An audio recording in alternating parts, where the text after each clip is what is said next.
friend. Let's pour one out for the Undisputed Era, shall we? Yep.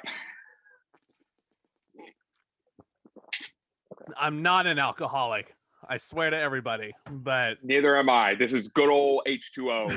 I promise you. Because we're going to be talking a lot about this TakeOver show that aired last night. And I appreciate all of your guys' patience on this podcast.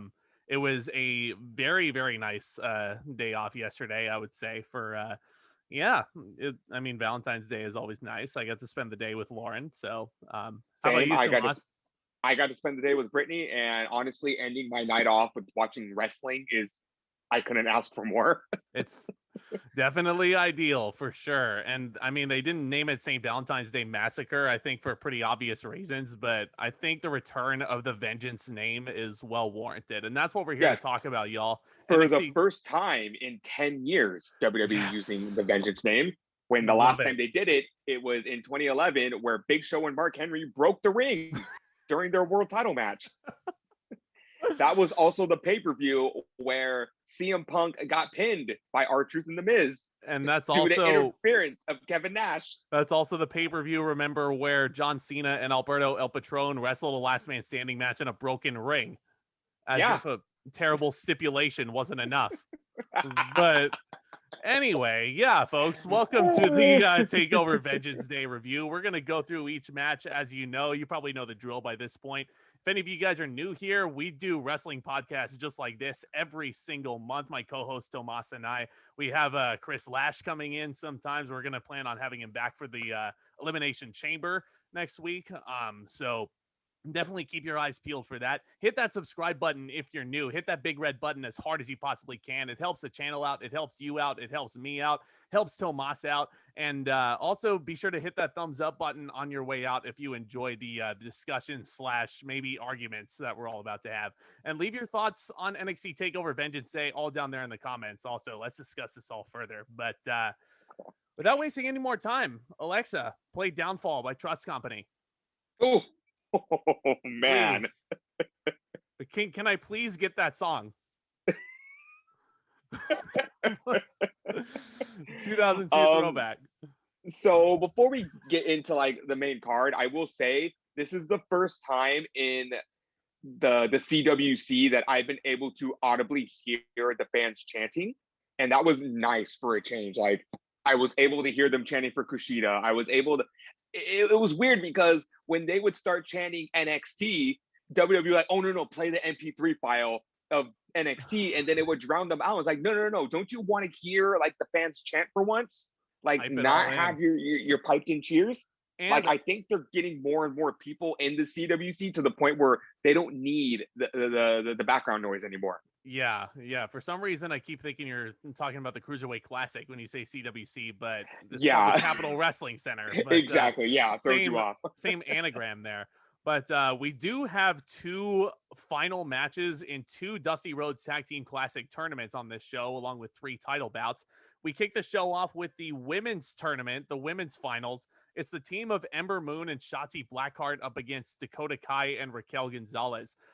A lot of people I noticed really loves this opener. I was talking with Tomas a little bit earlier before I hit that record button. We liked it, but we didn't think it was like a 4-star classic or anything.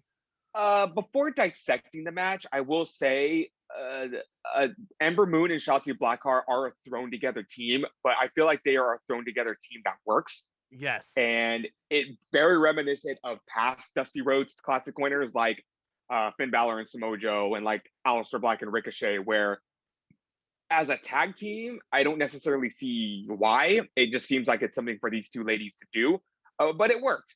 And everything leading up to this match worked very well. I can't help but think of Shawn Michaels and Diesel when I look at Raquel Gonzalez and Dakota Kai. Yeah. Because they are spitting images of them. But they are clearly pushing Raquel Gonzalez to. Oh, yeah. I mean, I think a better comparison is the Dolph Ziggler, Drew McIntyre team that we got a couple of years back with the best T-shirt design of all time. But they clearly you know who they pushed, and rightfully so. But Raquel Gonzalez dominated this match, and this actually brings me into my main nitpick with this. So the second half of the match, by the time the faces were going on a tear and doing the big high spots, it was getting really good. The first half of the match, I could not tell who the faces and the heels were. Really? Like, here's the thing. Like, Dakota and Raquel, like, clearly are presented as such as heels with their theme music and, you know, the way they walk to the ring and all. But if they're heels, why do you have to build up the hot tag for Raquel Gonzalez? That's a good point that I did not realize until now. And considering that Gonzalez is Kai's heavy, you know, Dakota Kai is kind of supposed to be that chicken shit heel that goes and hides behind Raquel Gonzalez. Mm-hmm. And this was clearly Triple H just going, put all of your eggs into Raquel Gonzalez's basket, and we need to make her look very strong. Yeah. Despite her looking very strong against Rhea Ripley just a month before at New Year's Evil. Yep, exactly. And she went over Rhea Ripley clean as a whistle, and Rhea Ripley's now in the main roster, apparently. So basically, if you're gonna present Raquel Gonzalez as like the next China or the next Beth Phoenix, if you really want to get behind her and push her as the next big star of this NXT women's division, that's fine. If you want to push her as a face, I'm all for that. But if you're gonna go forward with her being a heel, don't put hot tags in this match for her. Because again, it's a very good point. And on retrospect, Shotzi Blackheart and Ember Moon are presented as these, you know, white meat baby faces.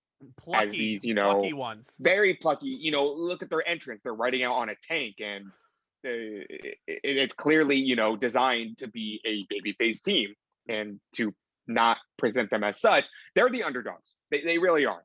Mm-hmm. Like, especially going up against Kai and Gonzalez. And you should put more emphasis on, you know, beating down the babyface team, and Shotzi Blackheart should be the one getting worked over, so Ember Moon can get the hot tag if you're trying to build her as this big babyface.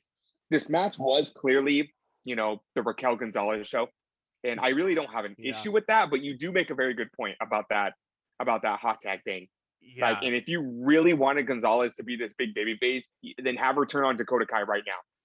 But exactly. Yeah. Especially if, you know, like, and again, like playing into that point I was making earlier, these are all excellent points, but the first half of the match, Ember and Shotzi are plucky baby faces who are working over Dakota's surgically repaired knee as heat for the Raquel hot tag.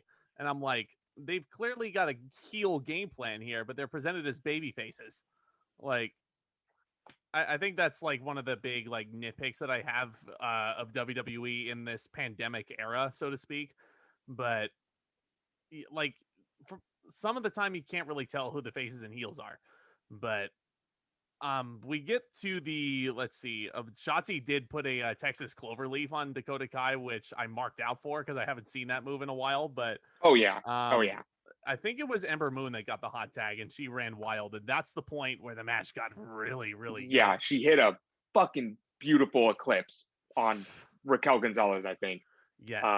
I don't understand how Ember Moon is able to pull off that move with such grace, because that looks like a very, very dangerous move to pull off safely. The top rope stunner, you know, a million things can go wrong with that move. But she just makes it look stunner. Yeah, she makes that move look so effortlessly good.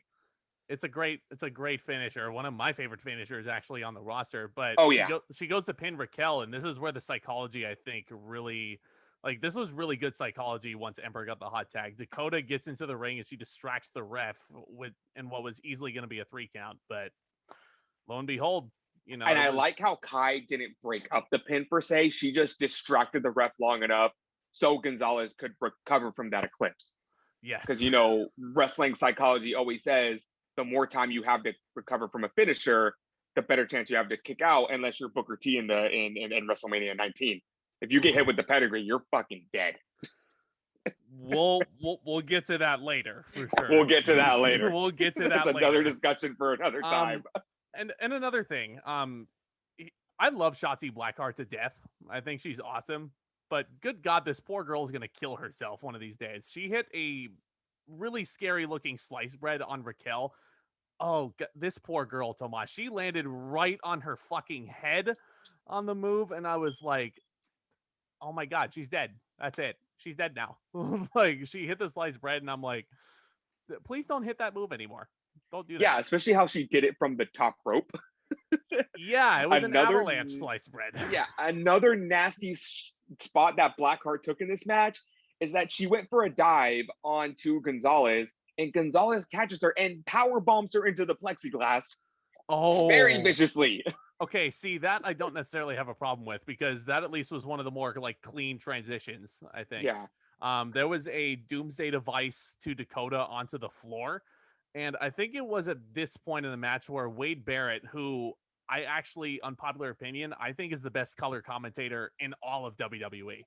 And yes, he's fantastic. I do mean he's better than Samoa Joe, because Samoa Joe should be in the ring right now. Wade Barrett is like bipartisan. He's not a heel or anything, but he adds a lot of insight from his experience to the commentary, and it's a joy to listen to him and Vic Joseph talk, you know? Oh yeah, it's a perfect combination, and not to go too off topic, but Beth Phoenix fits like a glove too. Oh, she's great. Yeah, I completely forgot. Yeah, welcome back to the in-person table, Beth. But oh yeah. But Wade, I wrote down his quote. He said, "This ref has lost all control." And I was like at that moment when the Doomsday device hit, I was like, he's absolutely right. I have no clue who's legal right now. Oh yeah. I feel like that's the issue with most tag team matches nowadays. There's always a point where it just totally breaks down who knows who is legal at this point. And the ref doesn't even try. And if that's the case, then what's the point of tagging in and out if the ref's not going to, put his foot down? Yeah. The ref was very lenient towards the end of this match, especially when Ember Moon took another really nasty bump onto the ramp that led to the ring. Like, she was backdropped over the top rope, and then Gonzalez chucks her off the ramp, and she lands face first onto the plexiglass. And these girls are taking bumps. She disappears. These girls are taking bumps left and right. Mm-hmm. Yeah, I agree. Yeah, this is like about to be my next point, but I had water in my mouth. But so the finish comes around. Ember's thrown out of the equation. Now Shotzi's fighting them 2-on-1. Eventually gets to the point where Raquel picks her up and hits a really impressive looking one-armed powerbomb. I don't know. Very reminiscent of I would even say I think this is cleaner than when Roman Reigns does it. Did Roman Reigns do that move? I don't even remember. That was a big babyface move Reigns used to do. It used to be like a feat of power where he would just like lift someone up with his arm and do a sit-out powerbomb. I don't remember that at all. I thought he did it with both arms, but Raquel only did it with one here. Yeah, well, I will say it is cleaner than when Roman Reigns does it. Oh, man, it was like Gonzalez really pulls that move off very well. And it was definitely a clean pinfall there, and Dakota stacked on top of Raquel for the pin. Which I don't see the point of. I don't think she was going to kick out of that, and Moon is like a million yards away from the ring. I don't think it seemed a little overkill to stack. A little bit, but I mean, it was a fine opener. I mean, that first half really killed it for me, though. I can't give this more than 3.5. I mean, the girls worked hard. There were way too many scary spots in there. That wasn't my issue with the first half of the match. It just felt very slow paced. It felt very slow paced. It seemed very clunky. Again, I don't think Gonzalez should be the one taking heat. I don't think the heel side should have been taking heat at all. No. And it would have been a lot better to see Kai and Gonzalez work as a heel unit. And to see them work over Shotzi Blackheart. So Shotzi Blackheart can get the tag to Ember Moon. And then Ember Moon can be a house of fire. Yes. Yeah. And something else I forgot to mention at that point. The winners of this tournament were going to get a women's tag team title match against Nia Jax and Shayna Baszler, who are heels as well. And you have a heel team win the tournament. That was another point I was going to bring up right before you beat me to it. But that's why I thought we were going to win this, because that would have been very fun to hold off into WrestleMania. Yeah. Maybe even call up Ember and Shotzi as a tag team. Exactly. But this may just seem like a ratings boost for WWE, just to say Baszler and Jax can go to NXT and defend these titles. I really don't see Kai and Gonzalez winning the titles. Yeah. Again, it just seems like a ratings boost for WWE. If Blackheart and Moon won the tournament, I could easily believe them winning the titles, because I don't see WWE putting the women's title on either of them. I do see WWE putting the NXT Women's title on Gonzalez. So yeah, seems like a not especially good use of the talent. which is especially interesting considering the ending of the triple threat match, which we'll get to later. But I mean, I didn't hate this match. I liked it, but I just didn't think it was like the instant classic that everyone was saying it was. No, 3.25 stars for me. That first half was very, again, clunky. And just very weird booking overall in this match. Very weird. Next, something that was not clunky and boring. NXT North American Championship is on the line. Kushida, the time splitter, the Back to the Future guy, is defending against Johnny Gargano, leader of the way. And the first thing I want to say is that was a fantastic video package they showed at before the match. Johnny Takeover is back. Like, here's the thing, guys. Johnny Gargano and the Way, for that matter, now they are my favorite acts going in NXT right now. And I'll get into why that is because, I mean, they're not only great wrestlers, but they're funny. They're legitimately funny. Oh, yeah. And Gargano has not had an instant classic takeover match in a long time. I would say this is Gargano's best match at a takeover in years. And that's saying a lot. Years. Because before I get into this video package, looking back at the year that Gargano has had, the last kick-ass match he had, I want to say, was against Adam Cole for the NXT title. That's what I was thinking. But he, unfortunately, like everybody else, fell back into the pandemic. One final beat had to be, a cinematic style match. And as good as that match was, a lot of fans had an issue with how long that match was. And then he went on to have, I enjoyed his match with Damian Priest, but I understand that not everybody else did. They didn't have everybody else, they didn't click as well as I would have liked. Not everybody else did. I also enjoyed the triple threat match, but it wasn't that Gargano Johnny Takeover style match that you're talking about. That I know exactly where you're coming from. Mm-hmm. Like I said, this video package was fantastic because not only did it highlight Gargano breaking the curse. Breaking the curse of him not successfully retaining the NXT North American title. It also highlighted finally that Kushida's a big deal. Kushida was awesome in this match. A grand entrance for him. And I'll gush about Kushida as we keep going. But here we go. Johnny Gargano is walking towards the entranceway along with his stable. And out of nowhere, Dexter Lumis, the creep show, sneaks up and kidnaps Austin Theory. And they don't notice until Gargano's music hits. And he goes for the high five. And he doesn't get it. And then he notices Austin Theory isn't there to give him that. And he's looking around. Candice and Indy are like, oh, what are we going to do? He's like, go find Austin. I'll take care of this. One of the most clever ways to send the heel managers to the back. Yeah. You know what? And I really appreciate that instead of doing the standard, Indy Hartwell trips up Kushida and then the referee catches her and then the referee ejects him from ringside. And then Candice LeRae gets his face, and then she gets ejected from ringside. And then Austin Theory gets in his face, and he gets ejected from ringside. It was different. I'll say it because you didn't. Dexter Lumis straight up chloroformed Theory. Straight up put a cloth on his face and just in one fell swoop, scooped him into the shadows. Oh, my God. I'm terrified of Dexter Lumis. Yeah. I am terrified of that man. And he is the baby face. He is. Every time I see Dexter Lumis, I say, I'm supposed to cheer for that guy. Why are the Way heels here? I mean, I get it in the way they act, but Dexter Lumis is the one that's kidnapping people. How am I supposed to cheer for this guy? Does WWE realize that Dexter Lumis's gimmick in Impact Wrestling is that he was a date rapist? Oh, man. That's not a joke, but does WWE realize that? How do they look at this character and go, yep, all the little kids are going to be chanting for Dexter Lumis? I mean, even once I do go to an NXT show again, I'm 24 years old. I'm not going to be cheering for Dexter Lumis. He terrifies me. I'm just going to be like, Dexter Lumis is not the kind of guy you want to run into in a dark parking lot. No. And, not to get too deep into that because we do have a technical masterclass on our hands. You know, this match I could have watched. I mean, I could have watched these two go for hours. This was so crisp and clean. First time ever. This was a technical masterpiece in Yes. my mind. Like I said before with this video package, Kushida's a big fucking deal.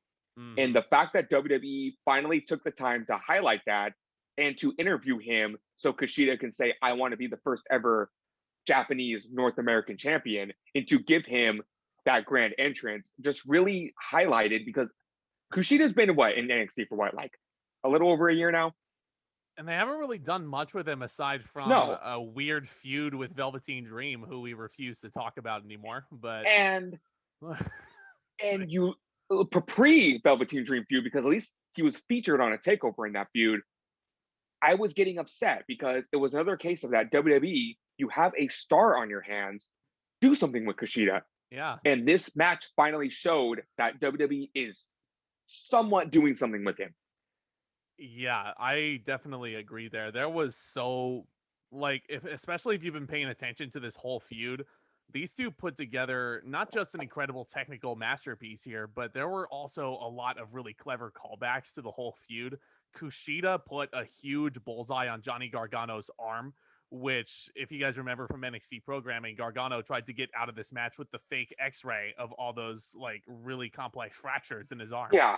Now, I will say this was a smarter way for the babyface to get heat over the heel's injured body part. Mm-hmm. You know, because they've highlighted this on NXT. They showed that Gargano was trying to get out of this match with this, with this fake injury. And I think that wasn't Kushida being heelish. That was Kushida being smart. Yeah. He knew that he had softened Gargano up. And, I bet all the fans at home were like, no, I want to see Gargano get this shit kicked out of him. Go for that arm. And I'm glad that Kushida has that edge to him. Unlike, what we were talking about in the first match, where the faces working over the heels just kind of seemed totally out of character. Yet another smart baby face in WWE. What a concept there. But these two, they're reverse wrestling. Like, it felt like these two had been wrestling each other for years, and yet they had never locked up before. Like, this honestly reminded me a lot of Kurt Angle versus Shawn Michaels from WrestleMania 21 in that facet. I'm not saying this match was as good as Angle Michaels, but like it definitely, like, Gargano was very much influenced from that match in a lot of ways. This was also the match where the crowd, as little as it was, started coming alive. And they really, really wanted to see Kushida win this belt. They did. I will admit, I wanted to see Kushida win the title. And I love Gargano. I feel like if there was a moment to put the title on Kushida, this was the moment. Like I said back during, I forgot what takeover it was. I think it was whatever takeover was, Isaiah Swerve Scott versus Santos Escobar. Yes. Yeah. Like I said there with Isaiah Scott in the Cruiserweight title, I feel like I'm not as passionate about this match as I was with Isaiah Scott, but I just feel like if there was an opportunity to put the title on Kushida, this is with their chance. And I'm not even necessarily upset that Kushida didn't win. It was kind of just like damn it, I wish he would have. I wish he would have too, especially since Gargano was out there all by himself. So, especially once he gets into a match with Dexter Lumis, who I hope to God they don't put the North American title on him, as good as he is playing the character. Like, Johnny Gargano does not need the way out there to help him defend the title. Like, he can do it all by himself. And that's exactly and what when he did. Does win that title, and if it was another situation like this, he could complain and he can be the great heel that he is and say, no, I didn't lose the title. I was injured. And what's with that freak Dexter Lumis kidnapping Austin Theory? He should be thrown in prison. And, Gargano could have a field day with stuff like that. I miss Gargano as a babyface, but I mean, I'm starting to really get behind this character he has, just because it's just legitimately funny again. Yeah. And I'm not even upset that Gargano retained here. Like, I am very excited to see how long they can go with him as champion. And it was because I feel like Gargano was a little lost for a little bit after, losing the world title and then turning heel again. And I just feel like they didn't know what they were going to do with him anymore. And then finally, with the way, he was floundering. He was actually floundering. I think he found his way. I wasn't gonna make that joke, but in any case, so basically the ending is there was a beautiful near falls all throughout this thing, and there was a point where Kushida had Gargano in the hoverboard lock for a good solid minute, I want to say, and Gargano was very close to tapping out, but I think he must have reached the ropes because that wasn't the finish. They were locking in. Gargano escapes on Yeah. each other. Oh, real quick before we get to the ending, there was a beautiful sequence of Kushida trying to put on an armbar and Gargano trying to put on the Gargano escape, and they were, to quote my girlfriend, leapfrogging over each other to put each other into that submission hold. And when Kushida finally got his version of that armbar in, he had that shit cinched in deep. Yes. And that's when I thought Gargano was going to tap out. That is chef's kiss technical wrestling right there. But yeah, Gargano, they go out to the ramp at some point, and he does hit one final beat on Kushida on that ramp, which could not have been comfortable. He that was nasty. Throws him back in, hits one final beat, and then retains the title. I will say I was surprised that the match didn't end with submission because it felt like it was going to end with the submission. I wanted, I gave this match 4 3/4 stars. I thought this match was unbelievable. I think Johnny TakeOver rather is back. I just think it would have made more sense if Kushida won the title here. Me too. I gave it 4.5, and the only two things that would have kept this from being 5 was that, and these guys deserved a lot more time than they got. Yeah, how much time did they get? Because I'm shocked. 11 minutes and 30 seconds. There's no way that's true. Gargano has wrestled 25-minute classics on NXT TakeOvers. And for this match to get less than 15 minutes was very shocking because it felt a lot longer than that. It felt like it was at least 20. I want to go back and watch it again just to make sure that we're not like just going bananas looking at Wikipedia's like what timestamps reports. But yeah, or timestamps, thank you. But I mean, not really too much to complain about. I mean, Kushida, I think, like, deserved to win this one because I think Gargano could afford a loss. I know this goes against everything I've been saying on these NXT pods over these last number of months. I kept saying, oh, Gargano needs a win. Gargano needs a win. But here's my point that I'm trying to make here. And I think Brian Alvarez of F4W Online made an excellent point. You can put the North American title on Leon Ruff, but you can't put it on Kushida. And that's saying a lot, considering that and I'm sure you do, I loved Leon Ruff. And I think they made a star out of him with this one moment. But where is he? I do agree. Where is he now? I do agree that they if they can put the title on him, they can put the title on Kushida. Where's Leon Ruff now, though? He's on NXT. Where? I didn't see him on this show. And that's a damn shame because I think they can make a star out of that guy. Yeah, I mean, he's there. He's on the roster, but yeah, but going to man, this show is filled with classic matches. I'm very excited to talk about this. The men's Dusty Rhodes Tag Team Classic Finals. The Grizzled Young Veterans versus them Rascals, MSK. So a few months ago, I'm watching Impact Wrestling and I'm loving the Rascals. Then all of a sudden I'm hearing they're leaving Impact. Mm-hmm. So I freak out and I jump online and I hear that all three of them, and I will talk about that third member in a second, to go on a little tiny itty bitty Impact tangent, side with WWE. And I was like, holy shit, this team right here are the best part about Impact. They are fucking fantastic, and they are going to do so well in NXT. Excuse me. Oh, it's all good. Later on, NXT, MSK debuts, and I see these guys, and I'm just like, seeing their new look, seeing how much energy they have, seeing what they're doing in the ring. The first thing I said was, push these guys to the fucking moon. And the only thing I don't like about MSK is I'm not a fan of the names. Wesley and Nash Carter. I think we have enough wrestlers named Lee and Carter in wrestling right now. Yeah, you have a point there. I mean, their real names are Desmond Xavier and Zachary Wentz, and I just don't see why they couldn't just stick with that.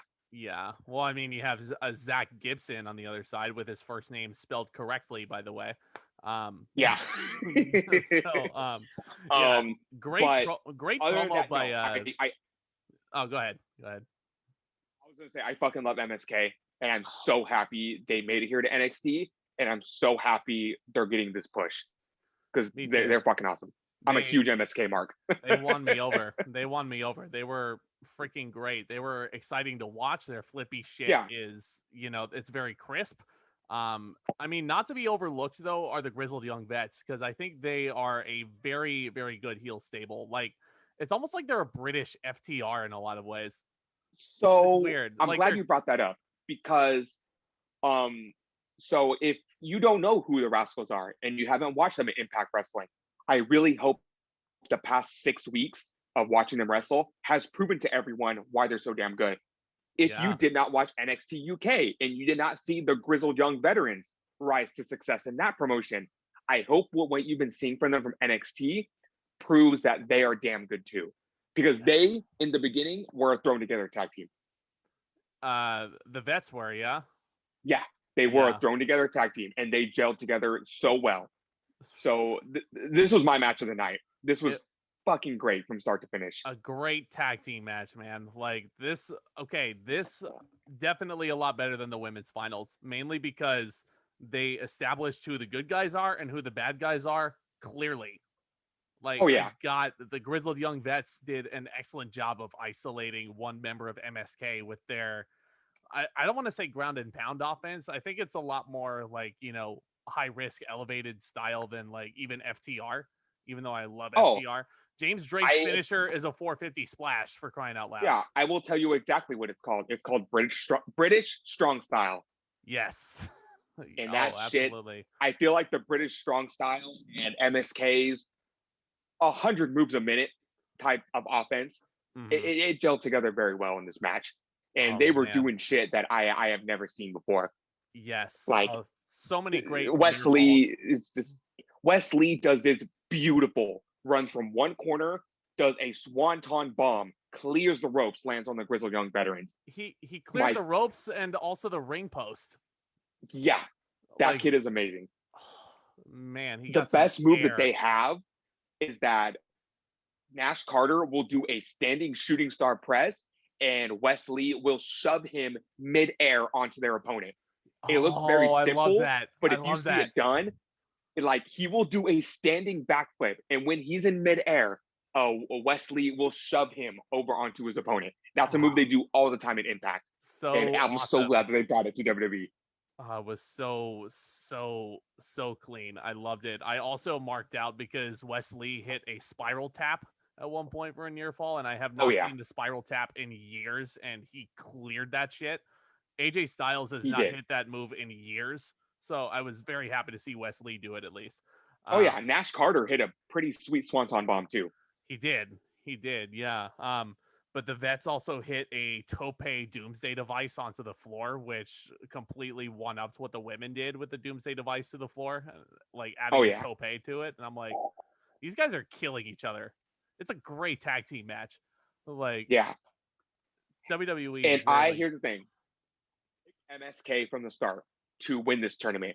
And I was very, very, very surprised that the finals were not MSK versus Tommaso Ciampa and Timothy Thatcher. Me too. That was very surprising to see on NXT that the Grizzled Young Vets went over. Yeah. I'm but very at the same time, I wanted to see an established tag team win this thing. Considering who's won it in the past, we had Aleister Black and Ricochet, Finn Balor and Samoa Joe. Who won it last year? Hell, I don't even remember. Holy shit, who won it last year? I don't even remember. Did they even have a Dusty Cup last year? I don't think they did. Because remember, the Grizzled Young Vets said they made it to the finals. Are you sure that wasn't against Aleister Black and Ricochet? I don't remember. I'm thinking of... I legit don't remember at all. My point is, other than AOP and Undisputed Era, they usually have thrown together tag teams win this thing. And I was scared that was going to happen with Ciampa and Thatcher. But I'm glad. I'm so happy Yeah, as Like, much this match went the way it did. yeah, as much as we love talking about random tag teams on this show, you know, more often than not. But yeah, basically great near falls towards the end of this. MSK start a super kick parlay. There was a big springboard cutter. I believe that was what got the 3 count. But I was very happy to see MSK win. I think they definitely deserved it. And I'm gonna throw some shade right now. Uh-oh. Trey Miguel, I bet you feel pretty fucking stupid saying in Impact Wrestling. I'm gonna get a lot of heat for saying that, but I don't understand. You see your boys in MSK, they're gonna be the NXT Tag Team Champions, and Yeah. he just decided to stick around with Impact Wrestling. Yeah. It's a damn shame because I honestly would love to see all 3 of them there, but hey, he had his reasons. Yeah. He had his reasons. 4 stars. 4 stars from me. Beautiful tag team match. I really loved it. I mean, 4.5 for me. For sure. I assumed you were going like, you know, in that upper tier. It was my match of the night. It was definitely my match of the night.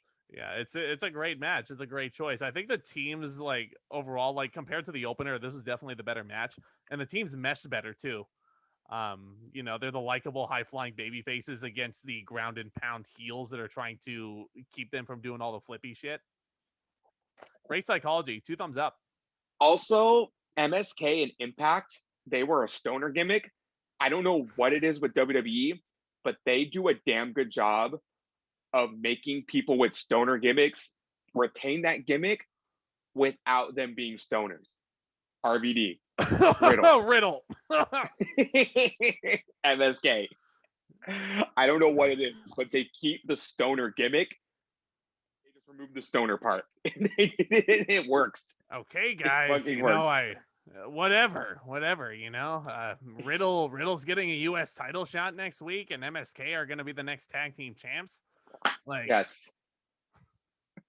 Terrible, but oh my god. NXT Women's Championship is up next. Triple threat match. Io Shirai defending against Mercedes Martinez and Toni Storm, which I think is a very strange match, actually, because it kind of feels like, to me, Tomas, they kind of combined 2 feuds into one.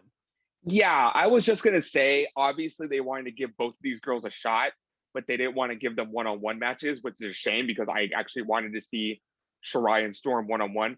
I don't know what their deal is with Mercedes Martinez, but here's my thing. You want to talk about Trey Miguel making a poor decision to stay in Impact. On the other side of the spectrum, Mercedes Martinez made a great freaking decision to leave Retribution, huh? You think she's in the doghouse because of that? You think she has heat because of that? She can't be. This gimmick is much better. Yeah, no. I do like it, but I don't know. I just feel like they're really undermining her when this girl should be like, not saying she should have won, but she should be a threat. She should be a title. Killer. And she was the one pinned. Spoiler She alert. should be like Shayna Baszler status. Oh, look where Shayna Baszler is now on the main roster, though. Let's not get too ahead of ourselves. Let's not jinx her. Yeah. But okay, so one thing I really liked, speaking of Mercedes, is she has no damn time for these big match intros. The ring announcer says the following contest is, she runs at Io Shirai and she freaking annihilates her, and the ring announcer has to get the hell out of Dodge. So I have one question. Sorry to jump way ahead of this match, but yeah. Does Io Shirai have a death wish? How do you mean? Is she like a female Daredevil? Because this girl, I swear, will jump off a 20-story building with no fear. Yeah, she's jumped off of houses. She's jumped off of tops of cages with wearing a trash can on top of her at War Games. Like, And in this match, this girl climbs to almost the top of those giant support beams that surround the ring. And she jumped onto Storm and Martinez like it was nothing. That was great. This girl sinks like a stone. Here's the thing, this girl has no fear. Here's my thing, though. I actually didn't mind that because at least to me felt safer than when she jumped off the top of a steel cage wearing a trash can. Oh yeah, just straight up. Well, you know what? There's 8 girls down there. I sure hope they catch me. Yeah, I sure hope they catch me. But you know, but she's fearless. And I love that she does these spots. Absolutely. A lot of this I mean, this match I thought was good. I mean, very good tops. I really, really liked Toni Storm's work in this match specifically. Her selling, I think, is very much underappreciated. Toni Storm, I'm a big fan of. Um, I oh man, She apparently has the power of She-Hulk, though. Oh, she does, doesn't she? So basically, she goes to take apart the announce table for those of you who are not aware. I'm sure most of you saw the show at this point, but she goes to take apart the announce table, and she just basically touches it, and the table breaks. And the look on her face is just like, what did I do? She was so confused. She was so confused. Like the table is like it's like a paper table. I think Shirai jumping off the thing must have been like a last minute decision because I think they were supposed to do a table spot instead. If Toni Storm just breaks the table without doing a move onto it by just like taking stuff Looking off at of it, ironically enough, there has to be some improvising for sure. I don't know if it was Io like jumping off of the thing that was what they came up with, but yeah, I just think even though she has those weird powers, like she's very much underappreciated. Io Shirai, so also, before I forget, I must point out that she did the stupid Alberto Del Rio foot stomp off the top rope, and I hate that fucking move. I feel like I should point that out because nobody should ever do it ever again because it not sucks. As a finisher. No, not as a finisher. Not even just as a move. There's too much setup from the damn victim. Like, yeah, good point. I mean, if it's there, take advantage of it, but don't fucking have a setup for it. Yeah, I will admit that move does suck. Yeah. Speaking of, this match was good. Yeah. I mean, Toni Storm goes. I mean, she is a house of fire towards the end of this match. She hits a flying headbutt on Mercedes. Speaking of moves you should never do again, don't do it, Toni. Mm-hmm. But after that, she hits the Storm Zero, and I believe Shirai broke it up with a moonsault out of nowhere. I don't remember if that was to break up the pin, but I do know the finish was her hitting a moonsault. Yeah, I think that was the finish of the match. And yeah, I mean, I feel like this was exactly like what you said. This was Shirai knocking out two opponents at the same time. And she has been champion for a very long time, and I want to see how much longer they can run with this. Yeah, is she ever going to lose this belt? Right now, I really see no reason for her to. Like, because I was honestly thinking, like, they could just put the belt on Toni. They could. Nothing wrong with that. They could put the title on Gonzalez. They could even put the title on Dakota Kai. Nah, Gonzalez is busy with other matters right now. She's too busy dealing with Nia Jax not injuring her in their next match. But if they really wanted to do the Shawn Michaels Diesel last dynamic, then you put the title on Dakota Kai. Yeah. Have her do her little pose at the entrance ramp with Raquel Gonzalez behind her. It's Shawn Michaels and Diesel 2021. Basically. Tell me I'm wrong. Yeah. I gave this match, I can't go higher than 3.25. I enjoyed the work. It was good. It was fine, but it was too botch heavy for my liking. The table spot was definitely weird. They covered up as best they could, but oh yeah. Shrug. I have to agree. 3.25 stars here. This match really didn't hold my attention for too long. Yeah, that's all. That's honestly all I got. Yeah, and Tomas was watching. We were also watching this late at night too, so it was kind of. Before we get to the main event, let's tell everyone of NXT's new signing. Mm-hmm. Please welcome to NXT, Mr. Eli Drake, and he will be now known as LA Knight. Mm-hmm. Watch out for that. Yes, yeah, weird name. I wonder what LA stands for. I think it's honestly just so he can keep his gimmick of the bum bum bum. Was it too offensive to just call him Eli Knight though? Like just change his last I do wonder. name? I've never heard a wrestler named LA before. I've never heard of anybody named LA. Yeah. I've heard of YA, like YA Tittle, the Hall of Famer New York Giants quarterback, but never anyone named LA. I will definitely have to do some research into that because you bring up a good point. Yeah. But considering this is the first big signing for WWE since the pandemic started. Yeah. That made me happy because it just goes to show me that the business is alive. Absolutely. The business is alive. There are still stars out there looking to get signed by all three promotions. There's still wrestlers out there making a name for themselves. And it's good to know that the wrestlers are just still thriving. Like, this was one of those moments that if we had live crowds, LA Knight would be sitting in the audience. Yes. And they would flash over to him and we would see that. It sucks we haven't gotten that for a while, but I'm glad that WWE is able to start signing these guys again. Soon. Oh, yeah. Soon. We'll be back in the crowd sooner or later. But oh, yeah. Yeah. So I don't think there was anything else before this main event. Yeah. No, that was it. That was the big announcement. Well, Finn Bálor versus Pete Dunne, NXT Championship. This match fucking ruled. It really did. Somebody, I don't know if it was Vic Joseph or not, but somebody mentioned that it was the first time ever meeting for these two, which, again, like Gargano Kushida earlier in the show, didn't feel like that.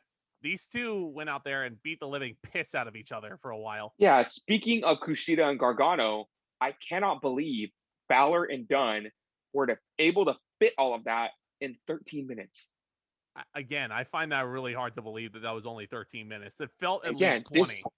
This could have been a 30-minute classic. And they did all of that in 13 minutes.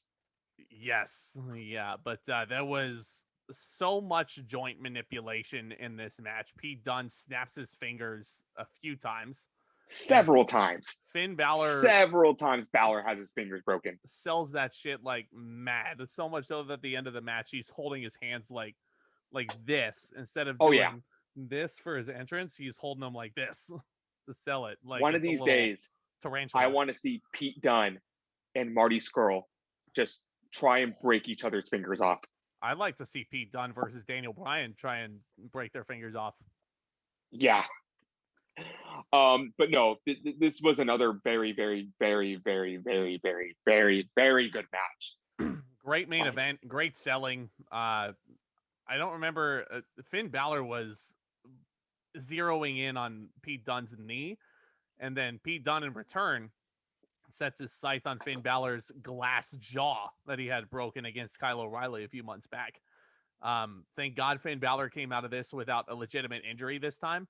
I think he should just stop wrestling Kyle O'Reilly because it just seems he gets injured every time he does. But Finn is very fragile. Yeah. But yeah. There was at one point I thought he was going to win this match. And it was after he snapped the fingers again. I think he did it like 2 times in a row. And then he hit the bitter end. And I was like, this is it. Pete Dunne's going to win the title. Man. And at 2.9999999, Finn Bálor kicks out. Yes. That was like as close as a near fall as you can get. Great false finish. Beautiful bitter end. Before we get to that, though, there was also a point where Finn Bálor goes for the coup de grace, as Wade Barrett calls it, coup de grace. And it's countered beautifully into a triangle choke. And Finn gets to the ropes, but he passes out. And Pete Dunne's like, call the match off. I'm the new champion. He's out. And if I could nitpick, like, that should have been the finish. That is some inconsistency right there, I will say. Yeah, I was just sitting there like, new champion. Finn's out. He's got him. Like, he's gonna wait for him to wake up if he dies. Yeah. Like, you know, Finn Bálor is just laying there like faking, like, or not faking death, I don't want to say, but like Finn Bálor's figuratively dead in the ring after getting choked out, and like the ref is just like, okay, let's continue because he's in the ropes. In any other match, the match would have been called off and Pete Dunne would have won the title. Yeah, and I wouldn't have minded if Pete Dunne won the title, but that's another little nitpick I have. I don't see Finn Bálor dropping this title until he comes into contact with Karrion Kross, who oddly enough was left off of this show because he was feuding with the Cruiserweight champion, which he can't even. And oddly enough, it looks like Karrion Kross is turning babyface. That is so weird. No sense. That's so weird. WWE, my issue with Karrion Kross is that you're pushing him too fast.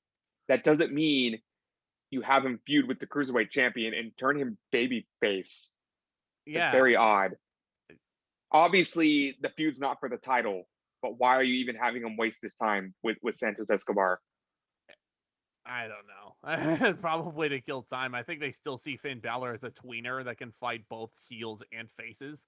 But Yeah, but I mean, in that situation, I want to see Cross as the heel and Balor as the babyface. yep. Not the other way around. No. Dear Lord. No. Finn. WWE, I'm already like on the fence about Karrion Cross. Like, don't make me full on dislike him. Karrion Cross. Don't go full. Yeah. He still hasn't had that great match in NXT yet. I'm sure he's had great work in other promotions, but like I know Finn Balor can be that match, but you got to keep him heel if you're going to do that. Don't turn him babyface. WWE, like, don't go full Lars Sullivan on him, please. Please. Ouch. Well, yeah, that's my one piece of advice. But yeah, getting back to where we were, you mentioned the awesome near fall off the bitter end. Finn Balor counters another bitter end into a 1916, which I was like, that is an excellent transition. And at that point, Pete Dunne is like on his last legs. Finn Balor rips out his mouth guard. And I'm like, that was great. Oh man, this is like Brock Lesnar ripping off his gloves like without consent, basically. If someone were to force Lesnar's gloves off of him, takes the freaking mouthpiece out the mouthpiece, throws it to the side, drop kick to the face as hard as he fucking can. Coup de grace, 1916. Balor wins the match. This match, I'll give 4 3/4 stars. Again, full blown 5 if they would have gone like another 10, 15 minutes. Yeah. I'm a 4.5, 4 3/4. I'm not entirely sure if I liked this more than Gargano Kushida. I'm leaning more towards the Gargano match over this, but I mean, obviously this is going to be a match for everybody. This felt very catch as catch can in style. Oh yeah, like, they barely went outside the ring. Oh yeah. As a matter of fact, I don't think they went outside the ring one time. I don't think they did either. I'll have to rewatch that match again, and if anybody knows that already, let me know down in the comments. But I'm planning on watching both of those again anyway. But again, first time ever match, and it felt like these two had been wrestling each other for years.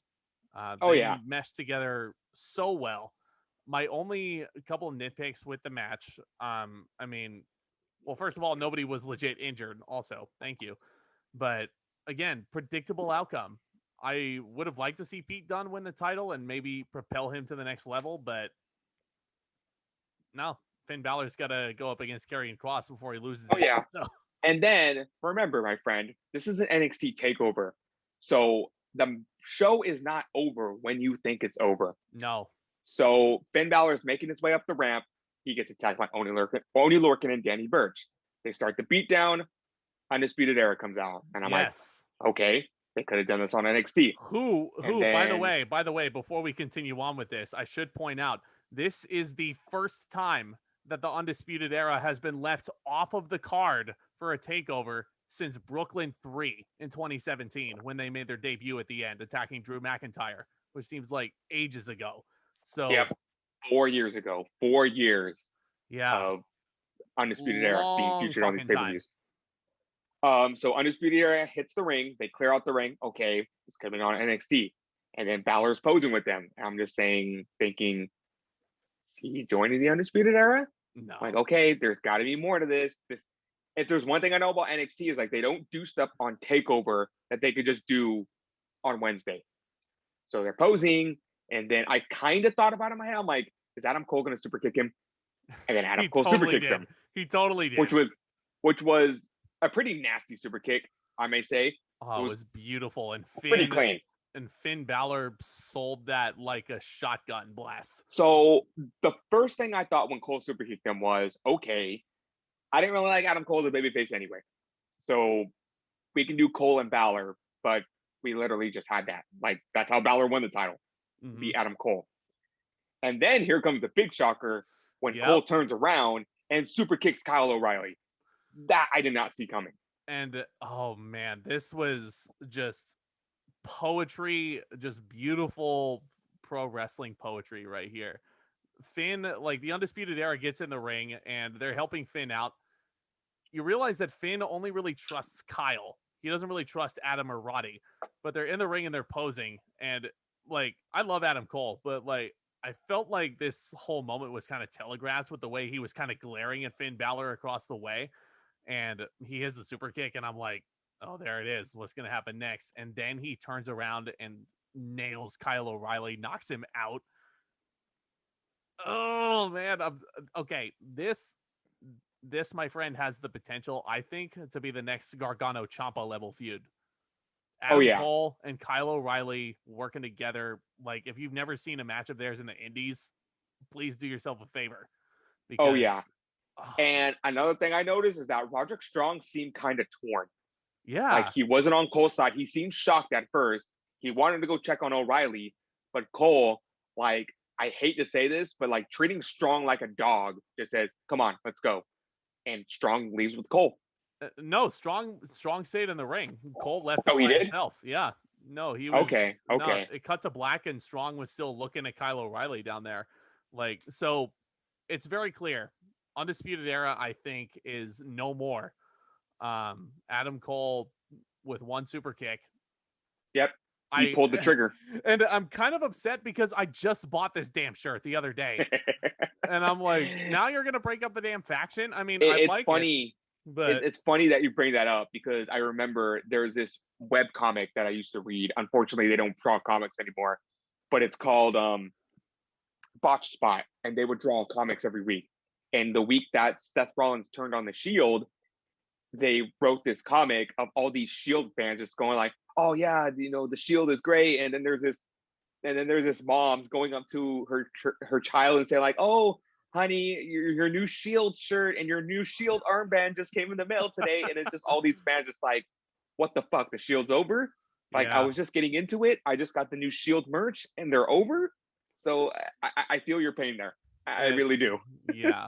I have the Undisputed Era armband like right here on my shelf. You can't really see it in my frame right here, but it's there for sure. But, I mean, 4 years is a good run.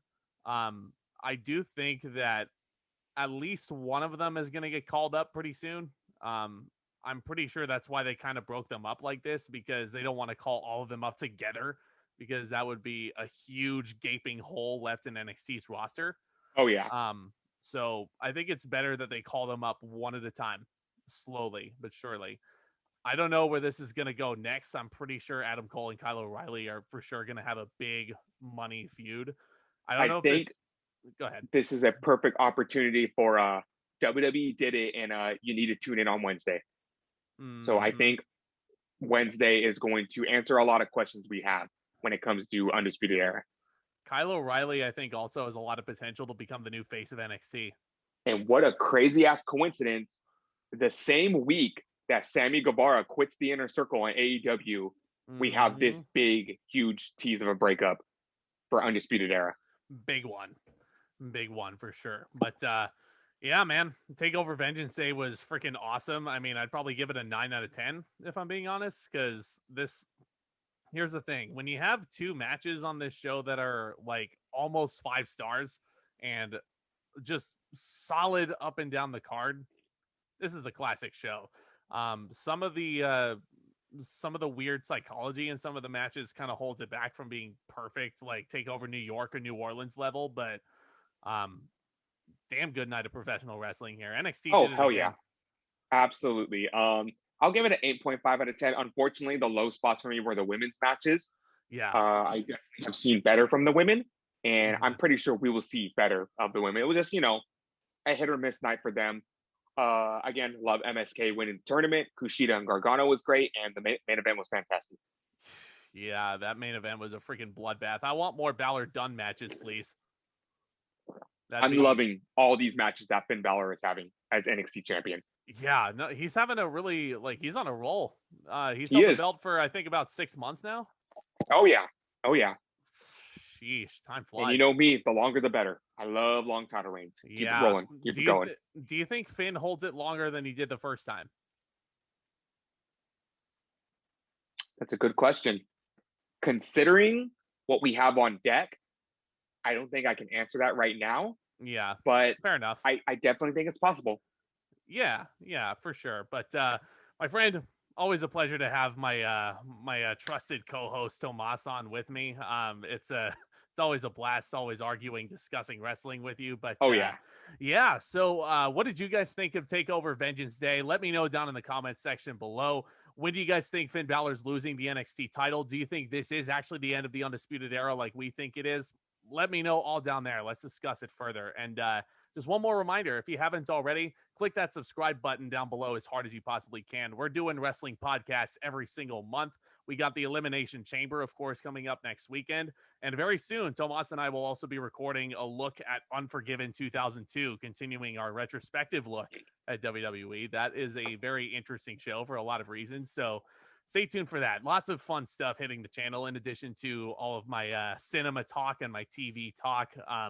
But yeah, stay tuned for all that and much, much more. Thank you all again for watching up to this point. With all that being said, Back Talk, commence.